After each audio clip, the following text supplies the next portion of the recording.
يلا نعمل احلى زبادي كل سنه وانتم طيبين. شايفين الجمال؟ زبادي فواكه وزبادي بلدي تحفه مفيش بعد كده. هو بيتكلم عن نفسه وشكله جميل جدا. جهزي كيلو لبن، كل كيلو لبن هنضيف عليه معلقه من النشا، معلقه كبيره. انا استخدمت 2 كيلو لبن، ضفت عليهم معلقتين من النشا.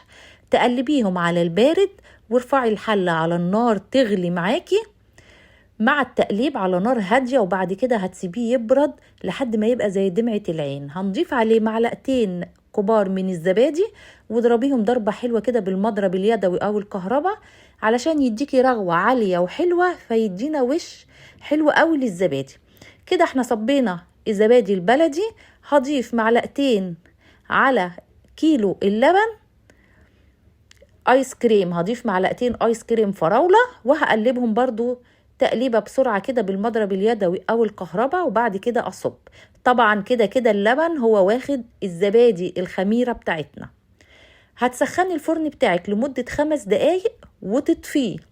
بعد ما تطفيه هترصي الزبادي بتاعك في صاج او صينيه او حله، ونزلي في ارضيه الصينيه او الصاج او الحله ميه مغليه توصل تقريبا لحد نص علبه الزبادي، وندخل الصاج الفرن مطفي يا جماعة ما تنسوش، ونسيبهم لمدة 4 ساعات. هنطلعهم بعد ال4 ساعات، هندخلهم التلاجة، هيطلع احلى زبادي بوش وطعم تحفة في منتهى الجمال.